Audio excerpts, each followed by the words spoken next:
दूसरी बात मेरे अजीज दोस्तों और बुजुर्गों, अभी आज से थोड़े दिन पहले उत्तर प्रदेश के चीफ मिनिस्टर ने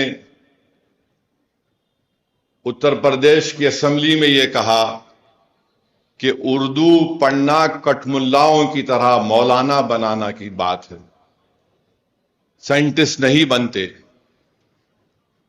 अब जाहिर है उत्तर प्रदेश के मुख्यमंत्री को तो उर्दू नहीं आती, मगर वो साइंटिस्ट क्यों नहीं बने उसका जवाब वही दे सकते हैं।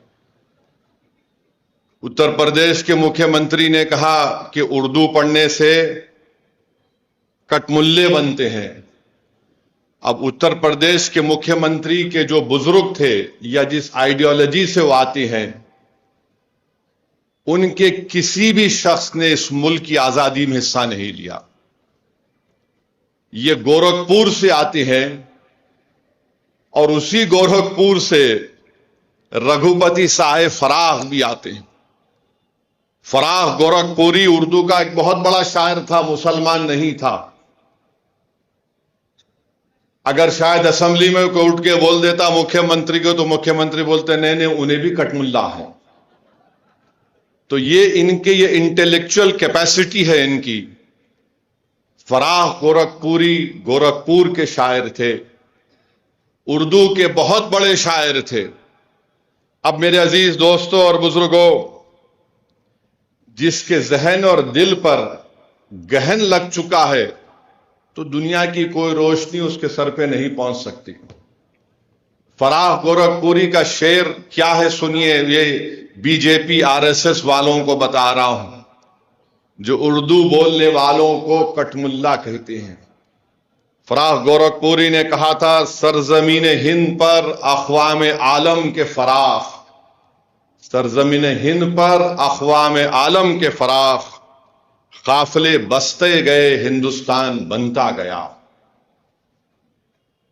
सरजमीन हिंद पर अक़वाम आलम यानी नेशंस आए इस देश में, बसते गए हिंदुस्तान बना। अब ये जो आर्ग्यूमेंट इनका आरएसएस का है कि नहीं ये बाहर से आए, तुम भी बाहर से आए।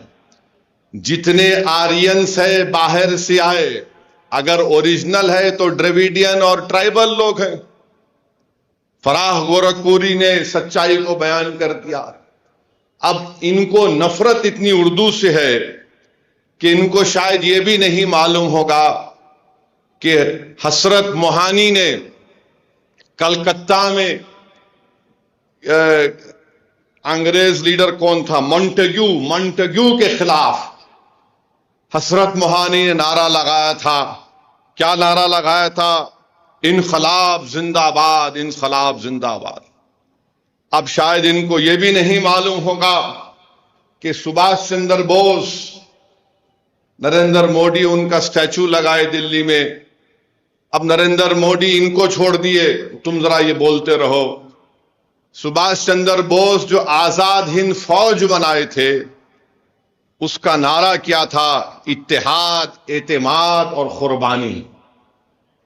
इत्तेहाद, एतमाद और कुर्बानी नारा था सुभाष चंद्र बोस का, नेताजी सुभाष चंद्र बोस का। इस हैदराबाद से वजीर सुल्तान, एक मशहूर फैमिली थी, उनके एक खानदान के फर्द नेताजी के साथ चले गए भारत छोड़ के। इसी मुल्क में हैदराबाद के सफरानी साहब थे, नेताजी के साथ चले गए। ये नहीं मालूम शायद मुख्यमंत्री को, तो यहां हैदराबाद से हम मुख्यमंत्री को ज्ञान दे रहे हैं। राम प्रसाद बिस्मिल को इनको नहीं मालूम होगा, हिंदू थे। उन्होंने कहा था कि सरफरोशी की तमन्ना अब हमारे दिल में है। एएचएन न्यूज के यूट्यूब चैनल को सब्सक्राइब करें और बेल आइकन को दबाना ना भूलें, ताकि आपको हर नई आने वाली वीडियो का नोटिफिकेशन बर वक्त मिल सके।